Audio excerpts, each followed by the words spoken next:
Good morning students. जैसे कि हम अनीमिया के बारे में पढ़ते आ रहे हैं, तो आज हमारा नेक्स्ट टॉपिक है अनीमिया से ही related aplastic anaemia. Aplastic anaemia क्या होता है? एक तो ये सबसे रेयर और but it's very serious condition. ये बहुत ही कम होती है, बट जब होती है तो काफ़ी सीरियस होती है। तो इसमें क्या होता है? It is a rare and serious condition in which body does not produce enough blood cells. इसमें क्या होता है कि जब बॉडी जितने रिक्वायरमेंट होते हैं उतने ब्लड सेल्स प्रोड्यूस नहीं कर पाती है, which result occurrence of serious complication, जिसकी वजह से क्या होता है, बॉडी में कुछ सीरियस कंडीशंस क्रिएट हो जाती हैं, जिसमें से कि क्या है, इन्फेक्शन हो जाता है, अनकंट्रोल्ड ब्लीडिंग हो जाती है एंड फटीगनेस, थकावट पेशेंट को रहती है। जब हमारी body enough blood sales, red blood cells produce नहीं कर पाती है, देन उसमें उस कंडीशन में हमारा क्या हो जाता है, इन्फेक्शन हो जाएगा, अनकंट्रोल ब्लीडिंग हो जाएगी और फटीगनेस हो जाएगी। ये एक it is a form of anaemia. कौन सा? Aplastic anaemia. इसमें क्या होता है कि जो हमारे बोन मैरो है, बोन मैरो में हमारा होता है स्टेम सेल। क्या होता है? Stem cell. स्टेम सेल में ही हमारे क्या बनते हैं? सेल्स और आरबीसीज और ये सब हमारा किसमें बनता है? स्टेम सेल में। Got it. बट कोई कंडीशन ऐसी आ जाती है या कुछ सिचुएशंस, कुछ इटियोलॉजिकल फैक्टर ऐसे हो जाते हैं कि ये स्टेम सेल है, इनका क्या डिस्ट्रक्शन होना स्टार्ट हो जाता है। ये क्या होगा? ये टूटना स्टार्ट हो जाते हैं स्टेम सेल। अगर स्टेम सेल ही नहीं होंगे तो हमारे जो सेल का प्रोडक्शन है वो भी नहीं होगा। फिर से मैं बताती हूँ, बोन मैरो जो होता है हमारा, बोन मैरो में हमारे स्टेम सेल्स होते हैं और स्टेम सेल प्रोड्यूस करती हैं सेल्स को। जो स्टेम सेल है, इसी में हमारा आरबीसी, डब्ल्यूबीसी, जो ब्लड का फॉर्मेशन है वो हमारा स्टेम सेल में होता है। लेकिन किसी वजह से हमारी बॉडी में ये स्टेम सेल का डिस्ट्रक्शन होना स्टार्ट हो जाता है। अगर स्टेम सेल नहीं होगी तो हमारे बॉडी में सेल का प्रोडक्शन भी नहीं होगा। अगर सेल का प्रोडक्शन हमारी बॉडी में नहीं होगा, जिसमें कि हमारा क्या आ जाता है, आरबीसी, डब्ल्यूबीसी, हमारी प्लेटलेट्स हैं, तो ये सब क्या होगा, अगर ये प्रोड्यूस नहीं होंगी हमारी बॉडी में तो इनकी वजह से कंडीशंस क्रिएट हो जाती हैं लाइक इन्फेक्शन। इन्फेक्शन क्या होगा? जब अगर हमारी बॉडी में डब्ल्यूबीसी नहीं होंगे, डब्ल्यूबीसी व्हाइट ब्लड सेल्स, जब व्हाइट ब्लड सेल्स हमारी बॉडी में नहीं होंगे, वो क्या करते हैं? इन्फेक्शन से लड़ने का काम करते हैं। लेकिन अगर उनका लेवल कम होगा हमारी बॉडी में तो क्या होगा? रिकरेंट इन्फेक्शन हमारी बॉडी में बना रहेगा। देन नेक्स्ट क्या आ जाता है हमारा? Uncontrolled bleeding. Uncontrolled bleeding is responsible for platelet count. अगर हमारी बॉडी में प्लेटलेट काउंट कम होंगे, प्लेटलेट्स नहीं होंगे, तो वो क्या होगा? उससे अनकंट्रोल ब्लीडिंग, हमारे शरीर में बहुत जल्दी ब्लीडिंग स्टार्ट हो जाएगी। प्लेटलेट क्या करते हैं? कोएगुलेशन का काम करते हैं। अगर कोएगुलेशन नहीं होगा, एंटी कोएगुलेशन हो जाएगा हमारी बॉडी में, कोएगुलेशन प्रॉपर तरीके से नहीं होगा तो अनकंट्रोल ब्लीडिंग की कंडीशन शुरू हो जाएगी। नेक्स्ट है fatigueness. Fatigueness is related to RBC. RBC red blood cell से अगर आरबीसी प्रॉपर नहीं होगी तो ऑक्सीजन की डेफिशिएंसी हो जाएगी, बॉडी में ऑक्सीजन की डेफिशिएंसी हो जाएगी, तो फटीगनेस, टायर्डनेस ये पेशेंट में देखने को मिलती है। तो फिर से देख लेते हैं प्लास्टिक अनीमिया क्या है। It is a rare and serious condition in which body does not produce enough blood cells. जब बॉडी इनफ ब्लड सेल्स नहीं बना पाती है, which result occurrence of serious complication, जिसकी वजह से कुछ सीरियस कॉम्प्लिकेशंस हो जाते हैं like infection, uncontrol bleeding and fatigueness. इसके लिए मैं आपको बता चुकी हूँ, बोन मैरो में हमारे स्टेम सेल्स बनते हैं। स्टेम सेल प्रोड्यूस करता है हमारे ब्लड सेल्स को like RBC, WBC and platelet. लेकिन किसी वजह से स्टेम सेल का डिस्ट्रक्शन या स्टेम सेल टूटना शुरू हो जाता है, जो कि फिर जिसकी वजह से प्रॉपरली ब्लड सेल का प्रोडक्शन नहीं हो पाता है। और ब्लड सेल का प्रोडक्शन में हमारा क्या क्या आ जाता है? आरबीसी, डब्ल्यूबीसी, प्लेटलेट, जिसके कम होने की वजह से हमारी सिचुएशंस क्रिएट हो जाती हैं infection, uncontrol bleeding and fatigueness. Hope so ये डेफिनेशन आप लोगों को क्लियर हो गई होगी। अब बात कर लेते हैं इसके टाइप्स की। जो अप्लास्टिक अनीमिया है वो कितने टाइप का होता है? तो हम बात करें तो अप्लास्टिक अनीमिया जो है वो हमारा 2 टाइप्स का होता है। फर्स्ट वन है हमारा इनहेरिटेड और दूसरा है एक्वायर्ड। तो टाइप्स में हम बात करें तो फर्स्ट है हमारा inherited and second one is the acquired. तो जो इनहेरिटेड है वो हमारा जीन्स पेरेंट्स से हमें मिलता है बाय बर्थ, जो हमें पेरेंट्स से ट्रांसफर हुआ है ये ज़्यादातर हमें चिल्ड्रन में देखने को मिलता है, और एक्वायर्ड ये हमारा अडल्ट में होता है, जो कि बाकी एज में किसी एज में आके देखने को मिलता है। तो इनहेरिटेड एप्लास्टिक अनीमिया और एक्वायर्ड एप्लास्टिक अनीमिया ये ज़्यादातर बच्चों में होता है जो कि हमें पेरेंट्स से मिला हो, और एक्वायर्ड जो एज के बाद में हुआ हो। अब नेक्स्ट बात कर लेते हैं इसके कोजेस की, कि क्या कोजेस होंगे अप्लास्टिक अनीमिया के। अब कोजेस में सबसे पहले हम अगर इटियोलॉजी में देखें तो सबसे पहले है ऑटो इम्यून। ऑटो इम्यून, तो इसमें क्या होगा कि ऑटो इम्यून कंडीशन जो कि सबसे मोस्ट कॉमन है, ऑटो इम्यून कंडीशन में क्या होगा कि स्टेम सेल का डिस्ट्रक्शन होना स्टार्ट हो जाएगा। इसमें क्या होगी, जो हमारे एंटीबॉडीज हैं वो हमारे एंटीजन है वो हमारे स्टेम सेल को वो रिकॉग्नाइज नहीं कर पाएंगे, और वो उसी पे अटैक करना शुरू कर देंगे किसी ऑटो इम्यून कंडीशन की वजह से, जिससे कि उनको आइडेंटिफाई नहीं करेंगे that is the stem cell और अनदर फॉरेन पार्टिकल्स। तो वो हमारे क्या होगा, उन्हीं एंटीबॉडीज पे अटैक करना शुरू कर देंगे, जिसमें इंक्लूड रहेंगे हमारे स्टेम सेल भी। नेक्स्ट आ जाएगा हमारा कीमोथेरेपी और रेडिएशन थेरेपी। कीमोथेरेपी और रेडिएशन थेरेपी कैसे अफेक्ट करेगी? कीमोथेरेपी और रेडिएशन थेरेपी में क्या होगा कि जब कीमोथेरेपी हम और रेडिएशन थेरेपी हम देते हैं किसको, कैंसर वाले पेशेंट को, तो इसमें क्या, कैंसर में क्या होता है, अब normal growth of the cell, जो सेल की जो ग्रोथ होती है उसकी वजह से कैंसर हो जाता है, और उस ग्रोथ को खत्म करने के लिए, उस सेल को किल करने के लिए हम क्या देते हैं, कीमोथेरेपी और रेडिएशन थेरेपी। तो जब हम कीमोथेरेपी और रेडिएशन थेरेपी हम कैंसर वाले पेशेंट को देते हैं, उस कंडीशन में क्या होता है कि जो हमारे नॉर्मल सेल होते हैं वो भी किल हो जाते हैं। अब नॉर्मल सेल के साथ साथ जो नॉर्मल सेल होते हैं हमारी बॉडी में वो भी किल हो जाते हैं, जिसमें कि हमारे बाकी जिसमें कि हमारे सेल्स, बाकी नॉर्मल सेल्स जिसमें कि हमारे ब्लड सेल्स बन रहे थे वो भी किल हो जाते हैं, जिससे कि रेडिएशन थेरेपी और कीमोथेरेपी भी एक मेन कॉज आता है एप्लास्टिक एनीमिया का। नेक्स्ट हमारा आ जाएगा use of certain drugs. Use of certain drugs, बहुत सारी ऐसी ड्रग्स हैं जो कि अप्लास्टिक अनीमिया का कोज होती हैं। सर्टेन ड्रग्स में हमारी आगे जैसे फिनोटोइन ड्रग है, एंटी सीजर ड्रग है, ये हमारी क्या करती है, अप्लास्टिक सेल ये इफेक्ट करती है हमारे स्टेम सेल को। नेक्स्ट हमारा आ जाएगा वायरल इन्फेक्शन। वायरल इन्फेक्शन में जैसे कि हेपेटाइटिस, वायरल इन्फेक्शन जो कि हमारे बॉडी में होता है, इसमें आ गया हमारा हेपेटाइटिस। नेक्स्ट हमारा इसमें आ जाएगा another exposure of toxic chemicals. जब बहुत ज़्यादा एक्सपोजर होता है टॉक्सिक केमिकल जैसे हो गया हमारा इंसेक्टिसाइड, जो हम कीड़े मकोड़े मारने के लिए जो केमिकल हम यूज़ करते हैं, तो अगर उसमें बहुत ज़्यादा एक्सपोजर रहता है पर्सन का तो भी एक रीज़न होता है अप्लास्टिक अनीमिया का। एंड लास्ट वन हमारा रह जाएगा idiopathic aplastic anaemia. Idiopathic aplastic anaemia में क्या होगा, इसमें क्या होगा कि इसका रीजन अननोन है, हम नहीं पता कि किस वजह से अनीमिया हो गया है, डायग्नोज नहीं हो पा रहा है, तो वो कंडीशन हमारी कौन सी आती है, अप्लास्टिक इडियोपैथिक अप्लास्टिक अनीमिया। अब नेक्स्ट इसके अलावा अदर कंडीशन भी हैं जो कि बहुत कम होती है, बट अनदर कंडीशन हमारी आती है फैनकोनीज अनीमिया। फैनकोनीज अनीमिया क्या होता है, फैनकोनीज अनीमिया होती है, ये भी हेरिडिटी कंडीशन है।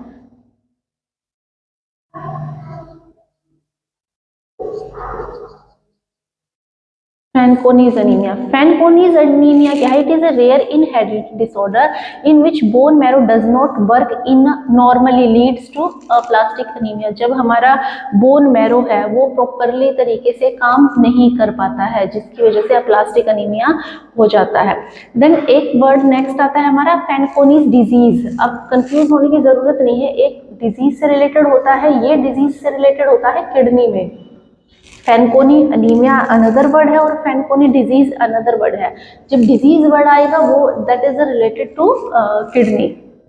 देन नेक्स्ट अब हम बात करते हैं इसकी पैथोफिजियोलॉजी की। पैथोफिजियोलॉजी में हम देखें तो मैं आपको बता चुकी हूँ, that is a auto immune disorder में हम देखते हैं अप्लास्टिक अनीमिया को। तो क्या है इसमें, पैथोफिजियोलॉजी में ड्यू टू टियोलॉजिकल फैक्टर, इसमें हम लेते हैं ऑटो इम्यूनिटी। तो ऑटो इम्यून में हम बात करें तो जो इसमें क्या होगा, अगर ऑटो इम्यून हमारे टी सेल्स एक्टिवेट हो जाएंगे किसमें, ऑटो इम्यूनिटी। ऑटो इम्यूनिटी में क्या है कि जब ऑटो इम्यूनिटी में होगा तो हमारे जो बॉडी है वो रिकॉग्नाइज नहीं कर पाएगी कि ये फॉरेन पार्टिकल्स है, इनको हमें किल करना है कि हमें किल नहीं करना है। तो उस कंडीशन में क्या होगा कि cytotoxic T cells are activated against bone marrow. जो हमारी बॉडी ब्लड में बहुत सारे सेल्स पाए जाते हैं जिसमें कि टी सेल्स भी होते हैं। टी सेल्स को हम क्या बोलते हैं, किलर सेल भी हम बोलते हैं, किलर सेल। तो टी सेल्स एक्टिवेटेड हो जाएंगे अगेंस्ट बोन मैरो। तो जो ये हमारे टी सेल्स है ये एक्टिवेटेड हो जाएंगे bone marrow stem cell due to antigen sensitivity reaction, due to antigen sensitivity reaction. Then इसके बाद क्या होगा, जब हमारे टी सेल्स एक्टिवेट हो जाएंगे क्या करने लग जाएंगे, वो स्टेम सेल को ही डिस्ट्रॉय करना स्टार्ट हो जाएंगे। तो killer T cell destroy the stem cell, तो killer T cell destroy stem cell. Then और उसके बाद अगर स्टेम सेल डिस्ट्रॉय होना शुरू हो जाएंगे तो हमारे बॉडी में ब्लड सेल्स नहीं बन पाएंगे और जिसकी वजह से कौन सी कंडीशन शुरू हो जाएगी, अप्लास्टिक अनीमिया की कंडीशन बॉडी में क्रिएट हो जाएगी। तो ये है पैथोफिजियोलॉजी। पैथोफिजियोलॉजी में क्या होगा, ड्यू टू ऑटो इम्यूनिटी, जो हमारे ब्लड में जो सेल्स होते हैं उसमें से एक मेन होता है साइटोटॉक्सिक टी सेल्स जिनको हम किलर सेल भी बोलते हैं, activated against the bone marrow and stem cell due to antigen sensitivity reaction के चलते स्टेम सेल के अपोजिट काम करना शुरू करेंगे। तो ये किलर सेल डिस्ट्रॉय करना स्टार्ट कर देंगे स्टेम सेल को, जो कि प्रोड्यूस कर रहा था हमारे ब्लड सेल्स को, blood cells RBC, WBC, platelet. अब वो कंडीशन जब क्रिएट हो जाएगी, स्टेम सेल का डिस्ट्रक्शन स्टार्ट हो जाएगा, देन कंडीशन क्रिएट हो जाएगी अप्लास्टिक अनीमिया की। अब पैथोफिजियोलॉजी के बाद हम बात करते हैं इसके साइन एंड सिम्टम्स की। तो साइन एंड सिम्टम हमारा डिपेंड करेगा इसमें कि कौन सा ब्लड सेल्स का रिडक्शन ज़्यादा है बॉडी में। अगर फॉर एग्जांपल हमने बात की है यहाँ पे तो आरबीसी की, डब्ल्यूबीसी की एंड प्लेटलेट की। तो आरबीसी कम है, डब्ल्यूबीसी कम है, प्लेटलेट कम है। तो सबसे पहले हम बात करते हैं, अगर हमारी बॉडी में डब्ल्यूबीसी की मात्रा कम है तो लो प्लेटलेट, लो आरबीसी के चलते पेशेंट के अंदर क्या देखने को मिलेगा, fatigueness, dyspnoea, chest pain, irregular heart beat, irregular heart beat और ये चेस्ट पेन बिकॉज ऑफ जो आरबीसी है, आरबीसी कैरी करती है ऑक्सीजन को। अगर बॉडी में ऑक्सीजन की मात्रा प्रॉपर, आरबीसी नहीं होंगे तो ऑक्सीजन की कमी तो ऑटोमेटिकली हो जाएगी बॉडी में। तो जो फटीगनेस है, डिस्पीनिया, डिफिकल्टी इन ब्रीथिंग है, तो ये पेशेंट को देखने मिलेगी। चेस्ट पेन और इरेगुलर हार्ट बीट क्यों होगा, चेस्ट पेन और इरेगुलर हार्ट बीट इसलिए होगा क्योंकि जो ऑक्सीजन की कमी है because of low level of RBC, तो वो जो हार्ट है उसको कंपनसेट करने के लिए हार्ट थोड़ा वर्कलोड ज़्यादा लेगा, उसको बॉडी में ऑक्सीजन की मात्रा को कंपनसेट करने के लिए, जिसके चलते क्या होगा कि पेशेंट को चेस्ट पेन और इरेगुलर हार्ट बीट भी देखने को मिलेगी। देन इसके बाद हमारा नेक्स्ट आ जाएगा पेल skin, because of deficiency of RBC pail skin भी पेशेंट को देखने को मिलेगी। देन इसमें और हमारा हेडेक, डिजीनेस भी रहेगा पेशेंट को।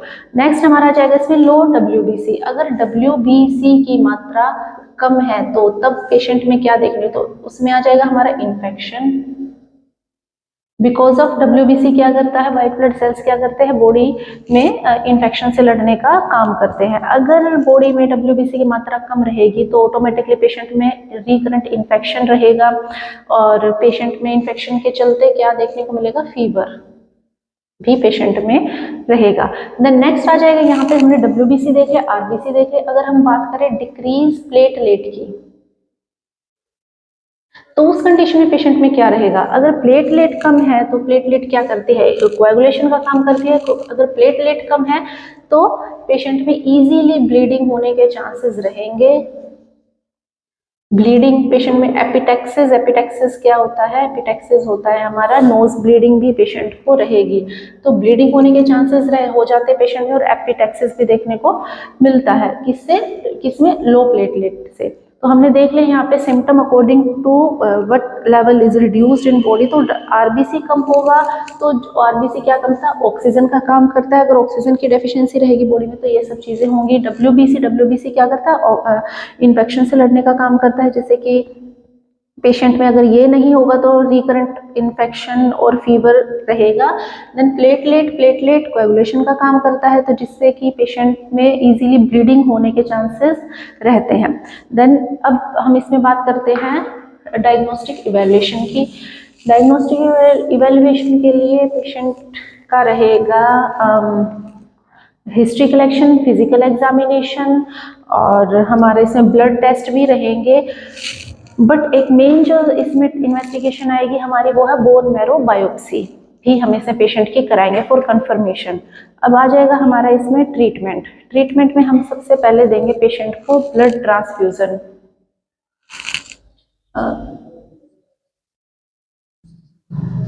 मैनेजमेंट में सबसे पहले आ जाएगा हमारा blood transfusion.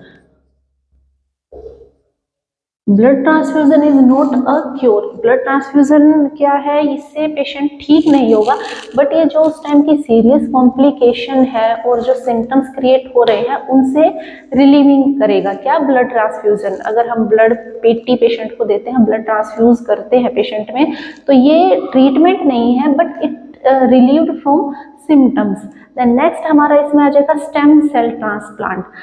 Stem cell transplant में क्या करता है, it is only the successful treatment option. जो स्टेम सेल ट्रांसप्लांट है,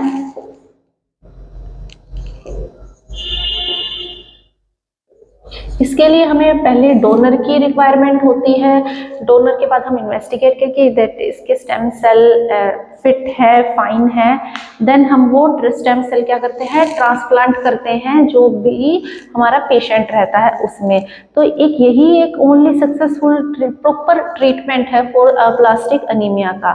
फिर हम नेक्स्ट बात करते हैं इम्यूनोसप्रेसेंट। इम्यूनोसप्रेसेंट किनको हम करेंगे, जो पेशेंट हमारा सर्जरी के में नहीं जा सकते या वो जो ट्रांसप्लांट के ऑप्शन में नहीं जा सकते हैं, हम उनको इम्यूनोसप्रेसेंट देंगे। Cyclosporine is the better choice in that. और फिर नेक्स्ट आ जाएगा हमारा bone marrow stimulation. Bone marrow stimulation भी हमारी एक अच्छा ऑप्शन रहता है in treatment of aplastic anaemia. इसमें हम क्या करते हैं कि जो हमारे स्टेम सेल्स है वो इसमें स्टिमुलेट हो जाते हैं, जिससे कि RBC, WBC और प्लेटलेट्स का प्रोडक्शन प्रॉपरली हो जाता है। और इसमें एंटीबायोटिक और एंटीवायरल भी हम जा सकते हैं। अगर पेशेंट को कोई infection because of low count of WBC, antiviral भी हम इसमें ट्रीटमेंट के लिए कर सकते हैं। देन अनदर बोर्ड जो हमारे प्रिकॉशंस इसमें आ जाएंगे। अगर पेशेंट को प्लास्टिक अनीमिया है तो पेशेंट को क्या है, एक प्रॉपरली रेस्ट करना चाहिए, avoid contact with sports like cricket हुआ, फुटबॉल हुआ, जिसमें कि इंजरी होने के चांसेस बहुत ज़्यादा होते हैं। तो हमें पेशेंट को समझाना है कि आप इस तरीके का कोई गेम ना लें जिससे कि इंजरी आपको हो सकती है। Protection from germs, because of low level of RBC क्या है, उसको बहुत जल्दी इन्फेक्शन हो सकता है। तो हम बोलेंगे कि आप जितना हो सके इन्फेक्शन से बचें और प्रॉपर हेल्दी डाइट लें, अपने खाने पीने का प्रॉपरली ध्यान रखें। तो ये था आज का हमारा topic about the plastic anaemia. Hope so आप सब लोगों को समझ में आ गया होगा। Thank you so much. इस वीडियो को लाइक करें, हमारे चैनल को सब्सक्राइब कर बेल आइकन जरूर प्रेस